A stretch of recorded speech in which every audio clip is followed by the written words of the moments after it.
వెంటనే బుడమేరు పొంగిన వెంటనే ఇది మన ధవళేశ్వరం కానీ లేదంటే ఇక్కడ మనకి ఏలేరు కానీ ఇవి కూడా నీటి మట్టాలు పెరుగుతూ ఉన్నాయి. సో వెంటనే శుద్ధగడ్డి కాలం నుంచి నీళ్లు వచ్చేస్తాయి, ముంపు ప్రాంతాలకు వచ్చేస్తాయి. వీటి మీద ఎప్పటికప్పుడు కలెక్టర్ షణ్మోహన్ గారితో కూడా మాట్లాడడం జరిగింది.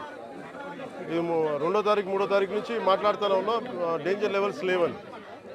ఒకసారి అంతకుముందు కూడా జరిగితే ఫస్ట్ లెవెల్ వార్నింగ్ ఇచ్చాం, మళ్ళీ తగ్గిపోయిందని చెప్పారు. ఇది కూడా ఏంటంటే కంటిన్యూస్గా మనకి విపరీత వర్షపాతం, క్లైమేట్ చేంజ్, ఇవన్నీ ఈ పరిస్థితుల వల్ల రాష్ట్రం ఎప్పుడు అన్ప్రెసిడెంటెడ్, ఎప్పుడు చూడనంత వర్షపాతం ఇవన్నీ జరుగుతూ ఉన్నాయి. ఈ నేపథ్యంలో ఇది ప్రత్యేకించి ఇప్పుడు లోపలికి వెళ్ళి చూస్తుంది వైఎస్ఆర్ కాలనీ, జగనన్న కాలనీ పేరు ఏదని అనుకోండి. ఇది బేసిక్ ఇది ఒక 32 ఎకరాలు 33 ఎకరాల స్థలం. ఇది దాదాపు ఒక 2000 పైచిలకు లబ్ధిదారులు. దీంట్లో ఉన్నదేమో ఇప్పుడు ప్రస్తుతం 10% మంది జనాభా ఉన్నారు. 10% మట్టుకే.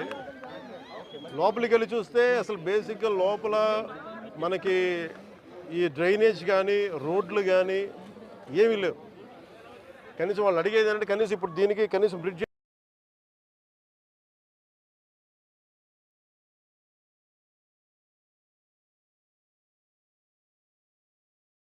నా నోట్లో మాటలు మీరే చెప్తేట్లా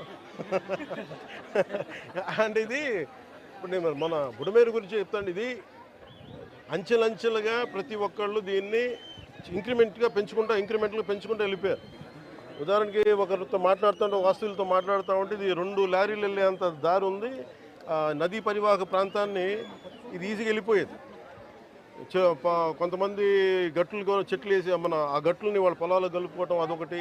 ఇది చాలా ఇంక్రిమెంట్లు జరిగింది. కానీ ఇది మట్టుకు ప్రత్యేకించి ఈ జగనన్న కాలనీ మట్టుకు గత ప్రభుత్వం చేసిన తప్పులు. ఇది ఆల్రెడీ 4 అడుగులు లోతట్టు ప్రాంతం. ఇది చిన్నపాటి వర్షం వస్తే మునిగిపోయే ప్రాంతాలు ఇవి. అలాంటి చోట్ల వీళ్ళు 30 ఎకరాల పైగా 32-34 ఎకరాల పైగా వీళ్ళు ఇచ్చారు. ఇది మామూలుగా మనకి రిజిస్ట్రేషన్ ప్రకారం మనకి 13 లక్షలు ఉండేది. అది మార్కెట్లో మనం చూస్తే 30 లక్షలు. దీన్ని వీళ్ళు 60 లక్షల రూపాయలు పెట్టుకున్నారు. సో ఇది జగనన్న కాలనీ అనేది గత ప్రభుత్వం ఎన్ని మన తేల్చి వర్కౌట్ చేస్తే 30 లక్షలు మార్కెట్ రేట్ ఉండగా 60 లక్షలు పెట్టుకున్నారు. అది లోతట్టు ప్రాంతం. ఎవరు ఈ రోజుకి 10% మించి ఎవరు మనకి లబ్ధిదారులు లోపలికి రాలా. దాన్ని బట్టి మీకు అర్థం చేసుకోవచ్చు. ఇలాంటి చోట్ల ప్రత్యేకంగా ఛాలెంజ్ చేసి వీళ్ళు చేసిన తప్పుల్ని మేము కవర్ చేయాలి. వీళ్ళు ఇచ్చేశారు, ఆ తప్పుల్ని కవర్ చేయాలి. వాళ్ళకి ఇన్ఫ్రాస్ట్రక్చర్ ఏదైతే అవసరం ఇది అన్నిటికీ మీకు నిధులు కొరత, అంతే కదా. బేసిక్ నిధులు కొరత.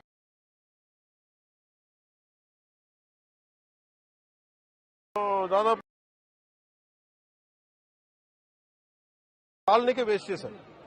ఇలాంటి ఒకరు చెప్పండి.